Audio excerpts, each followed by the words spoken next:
Hey, we're back from the international break. I'm going over game week 13 lineups in the Premier League in just a little bit.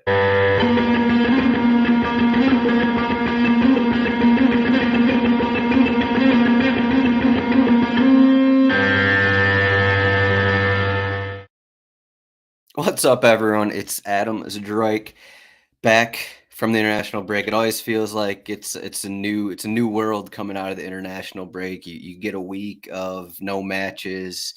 Even though I'm still following all these injuries, there's just one weekend without matches, and it's like, well, when did these teams last play? But it turns out these teams last played like 10 days ago. So I'm doing this one on Tuesday.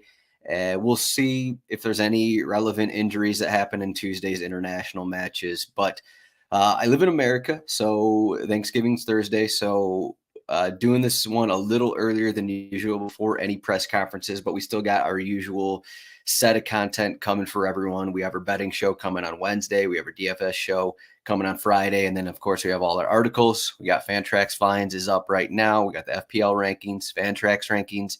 Last week, I did just a bit of a schedule preview for the winter competition in Sorare. And then, as usual, we got our cheat sheets, which I'm going to be using for this, rotowire.com/soccer trial. It's a 48-hour trial.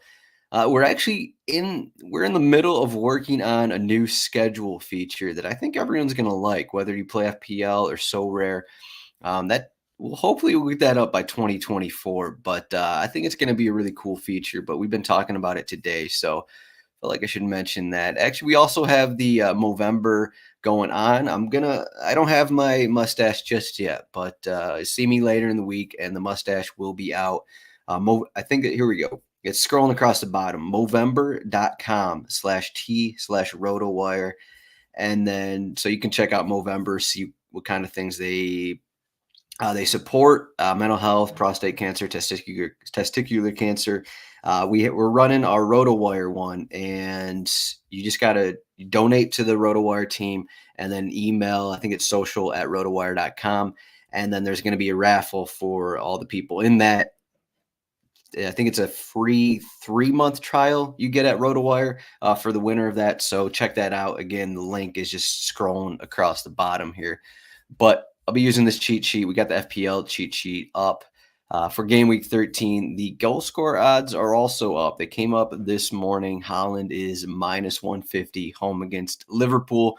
No one else is above. You see, next up is +130. Son is home against Aston Villa. And then on the opposite end of that, Ollie Watkins at Tottenham is also +130 to score. And I'm scrolling through the cheat sheet here. This is everything it offers. But looks like these odds have gone down a little bit. I felt like Manchester City may have been a bigger favorite earlier in the week, but some rotation there. So that's the first game. I guess I'll just get into it now. That's the first game of the week. First kickoff ahead of that early Saturday slate. So Manchester City home against Liverpool. Again, there's going to be a lot of questionable marks. We had injuries that were so during the international break, we got injuries that were picked up basically, in the last match, which was 10 days ago, and there's just no updates on them. And there's a lot of that, and there's a lot of guys that are uh, withdrawing from their national teams, kind of a thing. So that's why there's more questionable tags than usual. Maybe we'll clear some today with the games going on, but I mean, once we hear from the managers, probably a lot of these are going to clear up a little bit. As you can see, I think almost every team here has a questionable mark. There's just a lot of unknowns. When you have the international break, you just don't get news. You don't have the press conferences every week. You get a break from the managers and kind of from the reporting. So that's why there's a few more marks. Like we have this Ederson one, and I mean this came out more than a week ago actually, from the Brazil team, where Ederson's foot was sore after their last match, and that's all we have. So he wasn't. So he's not. I don't think he's in Brazil. I think he's in Manchester right now. So that was the last we heard of it. We don't know the exact situation. Holland's going to be fine. I think it's kind of what it comes down to. He didn't play in Norway's last match, so the rumor is, or at least what I've seen, is that he picked up the same issue that he had. 2-3 weeks ago, a little bit, where he didn't even miss a match. I'll click into his profile here. So it's the same minor ankle issue he picked up against Bournemouth. So he went 45 minutes, subbed off at half, where it was a pretty easy match for him. A few days later, actually a couple days later, he was training. Then a few days later, he was in the starting 11, got a brace against Young Boys, and then went 90 against Chelsea. So I don't think it's going to be a major issue.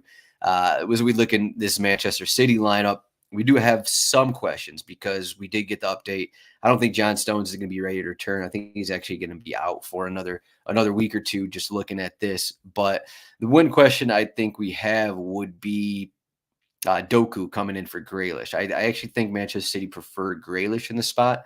Grealish gets you more possession on the ball and more defense than Doku does on the wing, and a little more cover there on Trent Alexander-Arnold's side. So I got Grealish over Doku in this spot.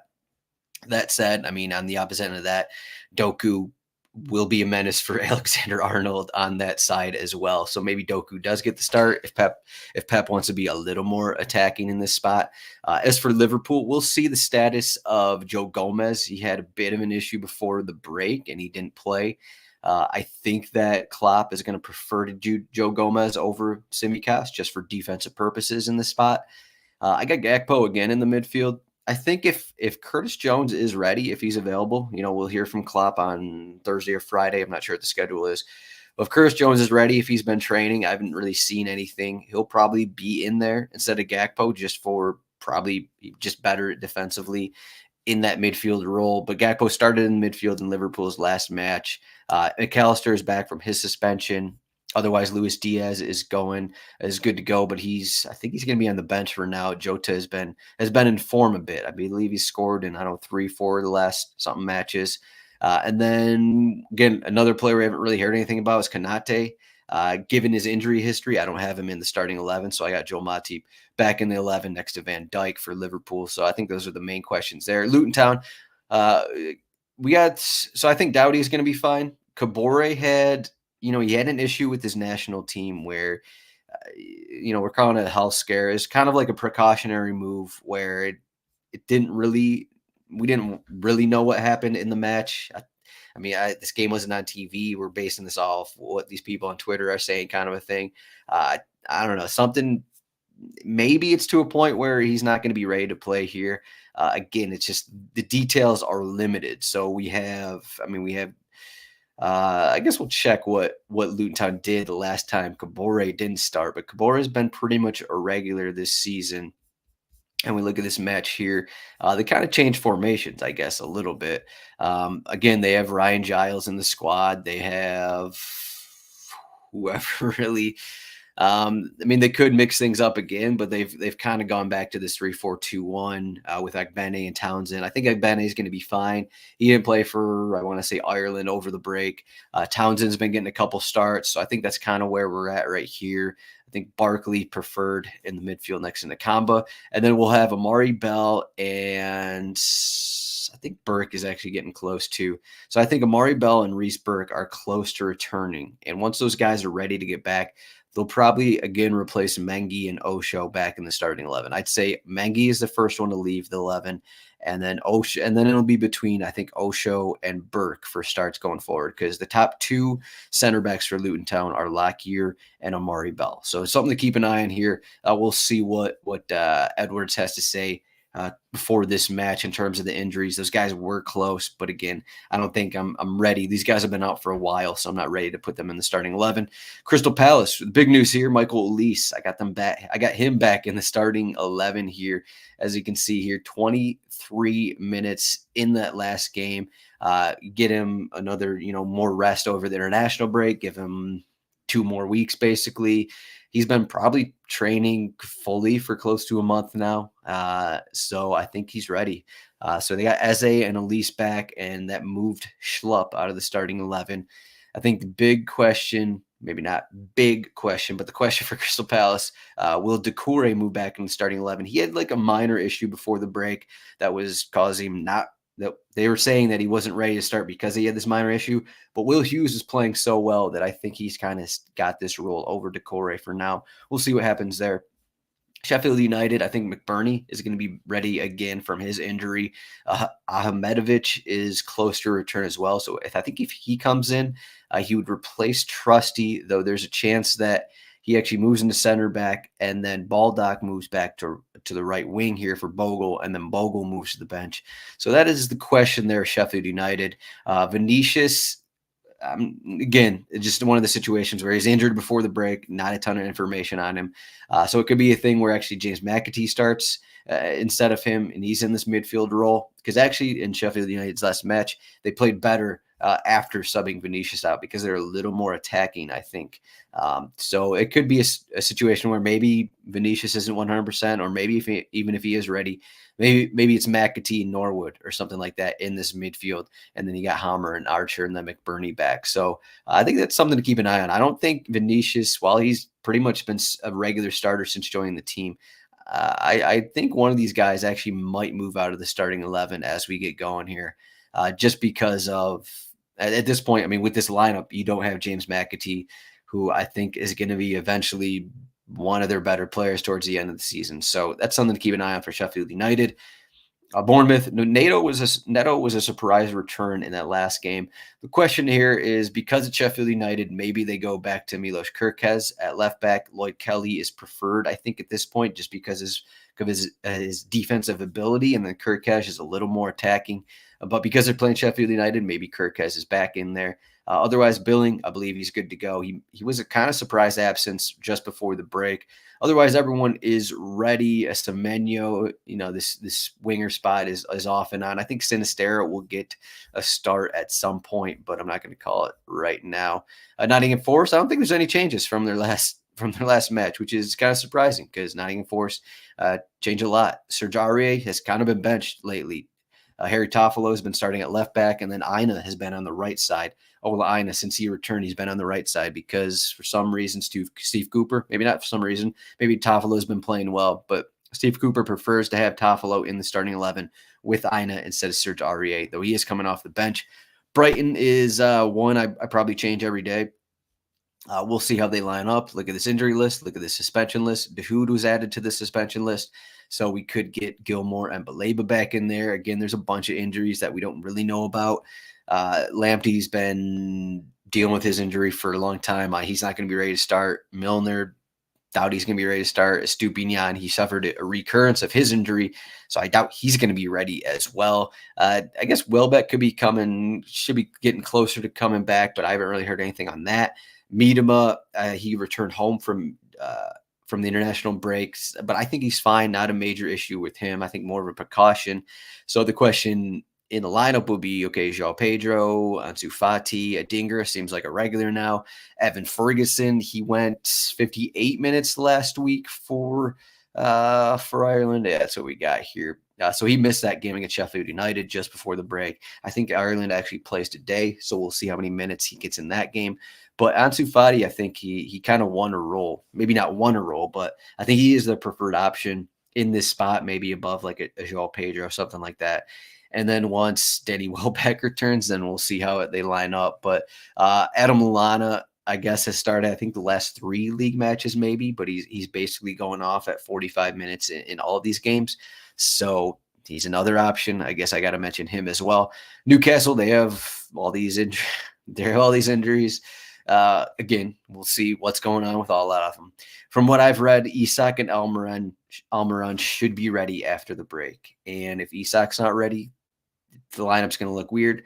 Again, Livramento has been starting in a front 3 at times. From what I saw, Sean Longstaff has some kind of ankle injury, and he's not going to be available for this match. So Grumarish is back from his suspension, but so that moves. So they need Joelinton in the midfield instead of playing the front 3. Willock's in the midfield as well, and then Gordon's on his left side. Hopefully Almiron's healthy. Hopefully Isak is healthy, because otherwise there's not a ton of options. Their other option is basically we're looking at Livramento. I mean, we can look at their depth chart here, but there's just not a ton. There's just not a ton available. Livramento, I guess Matt Ritchie also got some minutes in there. Lewis Miley got a start. So I guess that's what we're looking at. The options to replace some of these guys. Lewis Miley would come in, Matt Ritchie would come in, Livramento come in. So depending on the status of the Isaks, of the Almirons, again, this is what Matt Ritchie played 59 minutes. He came on for Miguel Almiron in that last match. So we'll see. what this Newcastle lineup looks like. It's gonna depend on what Eddie Howe says here. I think we may get a Thursday, one of the first pressers on Thursday or Friday. Eddie Howe will be talking. I think Fabian Schär is fine. He didn't play in Switzerland's first match, but they also have a game today, so he could be actually playing in that one. Chelsea, I guess the big news is it sounds like Lavia and Nkunku are close to coming back here. Also, Reece James pretty much gaining fitness over the break because he didn't have to play for England. Otherwise, there's no reason to change what got them 4 goals against Manchester City. I have Colwell over Cucurella here. Obviously, Colwell is the preferred option if available, but we'll see what his injury status is. I don't think his issue was major that forced him to miss that Manchester City match. But again, if he's out, it's probably going to be Cucurella again. Burnley, I don't think I made any changes in this spot just because it's a limited bench and it seems like a company likes this group a bit. Josh Collins, since his suspension, he's kind of been dropped to the bench, and it's been Brownhill and Senderberg in the midfield. And then Gudmundsson has been launching in crosses from the wing. And Jay Rodriguez, I think he's gone 90s and back-to-back starts. Yeah, Jay Rodriguez, back-to-back 90s. So that's where Burnley's at right now. West Ham, Jared Bowen is the big question with them. Again, we just got this information. It's not believed to be serious. Picked it up in training with England. I think he went back to West Ham as more of a precaution. But we do have news that Mikel Antonio picked up an injury. So he's out of the 11. Bowen probably going to play a false 9 role, assuming he's ready. And then Souček has been playing in this more of an attacking role, that he's just kind of floating a little further up the pitch than Alvarez and Ward-Prowse. And that's kind of why he's always in the box for, getting rebounds, getting loose balls kind of a thing. And that's kind of what his purpose here is.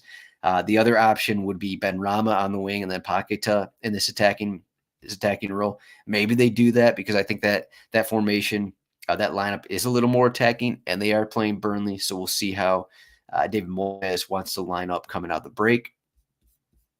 And Brentford against Arsenal, again, 5-3-2 formation for Brentford. They're home against top side.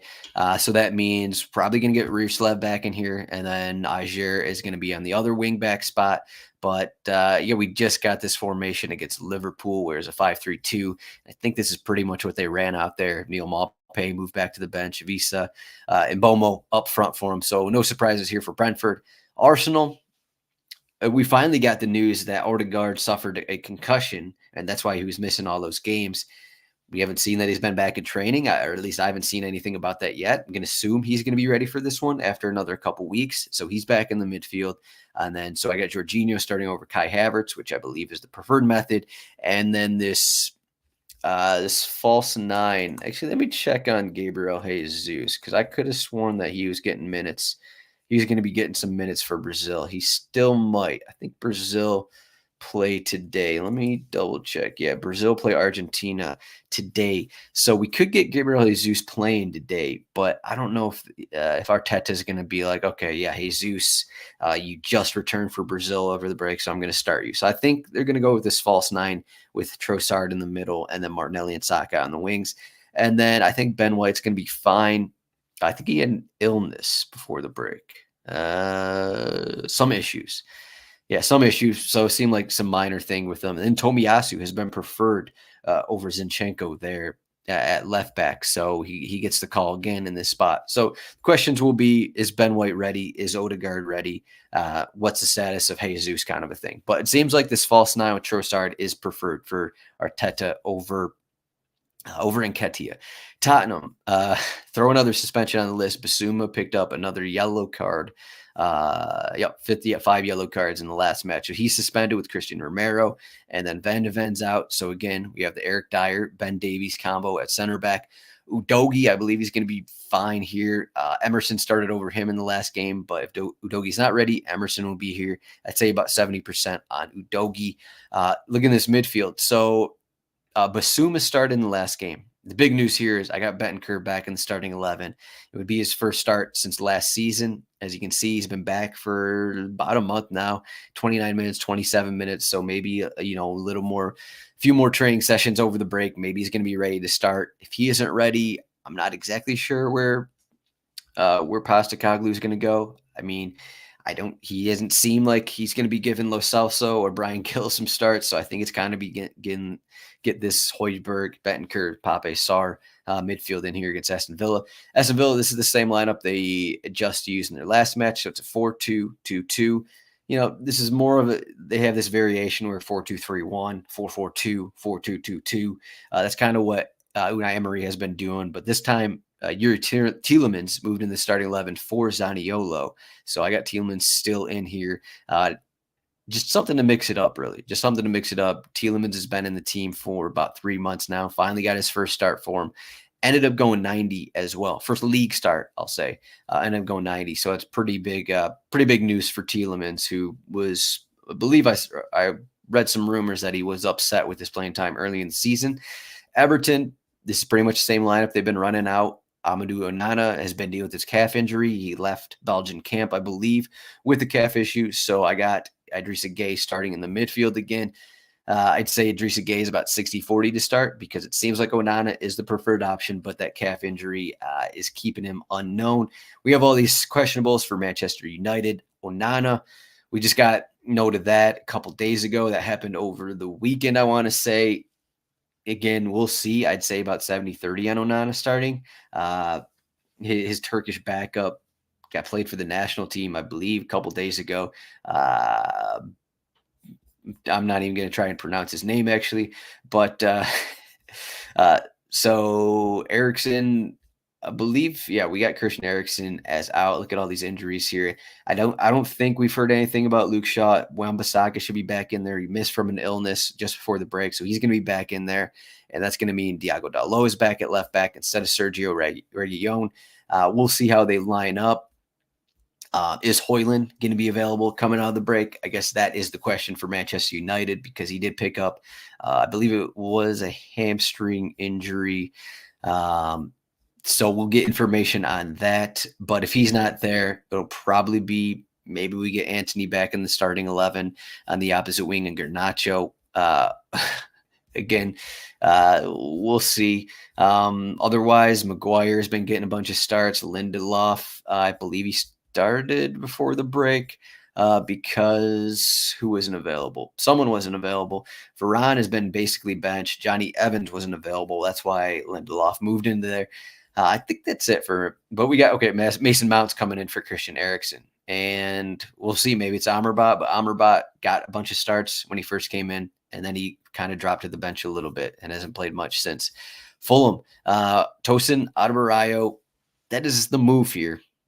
He's going to be preferred over Calvin Bassey, but I've seen rumors that he's been ready. He's been in training, and so I got him back in the starting 11. Again, if he's not ready, if Marco Silva comes out and said, yep, Tosin, he's not ready. He actually he hasn't looked great or something like that. He's been out pretty much all season. So if he's not ready, Calvin Bassey's probably going to get another start here.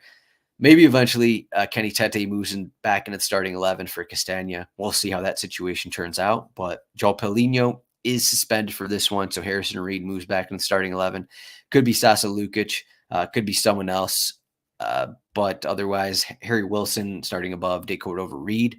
I believe Harry Wilson, he came off the bench and provided somewhat of a spark for him. I think Harry Wilson has played well when he's been on the pitch this season. I think that's going to get him more starts instead of De Cordova-Reid. And then Raul Jimenez finally got his first goal last week. Or last game. And of course, this is the revenge spot for Raul. So he's got to be starting this one. Wolverhampton, Pedro Neto, haven't seen a ton of news on him, so I don't think he's going to be ready to come back in the starting 11 if he's even going to be in the squad. Otherwise, Craig Dawson is suspended, so that kind of moves some things around because they don't really have a ton of center backs. So what I did is I moved Nelson Semedo into the right center back role and then move Matt Doherty into the starting 11 on the right wing. So they kind of use this 3-5-2 where Bellegarde is playing a little higher up there, and you got Joel Gomez and Mario Lemina playing the defensive roles, and then Hwang more on the wing and Cunha up there as well. So some tweaks here for Wolverhampton because of the Craig Dawson injury or suspension. I guess you look at it and you look at the goal that Pablo Sarabia had just before the break, even though it seems like Gary O'Neill doesn't really like Pablo Sarabia, but Sarabia, I think he came on for a few minutes, had the goal and assist, and had the ridiculous volley to himself and the game-winning goal in their last match. Maybe Pablo Sarabia is rewarded with a start here. That would, obviously change some things up. Maybe that moves. Maybe they go back to a 3-4-3, and you have Pablo Sarabia on the right wing. Maybe it's a 3-4-3 and Sarabia again. I don't know if you can enter this match and be like, yeah, I really think Sarabia is going to start because he got the game-winning goal last game. Maybe it happens, but Matt Doherty has been getting time this season, so I'm giving him a start. As we can see, he did start a league match already, then came off the bench, played 23 minutes in the last game. So that's the move, though. What I did, Semedo as a center back, kind of taking the spot of Craig Dawson as one of the center backs. But that's all we got here. Game week 13 in the Premier League. Again, here's a cheat sheet, rotowire.com/soccer trial. 48-hour trial to RotoWire. And then again, if you want to get a chance at a free 3-month subscription to RotoWire, just donate. I don't think there's even a minimum. Just donate $10 or something to Movember.com/T/RotoWire. And you can be in a running for a free 3-month trial at RotoWire. So check that out if you are interested. But thanks for watching this. You can find me at Zdroik. If you have any questions, hit me up on Twitter or hit up at RotoWire Soccer on Twitter. As I was saying, we got our usual run of content coming this week. We got betting articles, betting shows, DFS articles. We got it all. So thanks for tuning in. Find us in the Discord. Discord has been busy over the international break. Rotowire.com/chat. Again, here's the cheat sheet, FPL cheat sheet specific. Thank you for watching this. We'll see everyone later in the week. And if you celebrate Thanksgiving, happy Thanksgiving. Enjoy all of the food and enjoy a little bit of a break, maybe. Maybe not a break from betting, maybe not a break from the Premier League, but maybe a break from your work, something like that. Thanks for watching this. See everyone in the next week.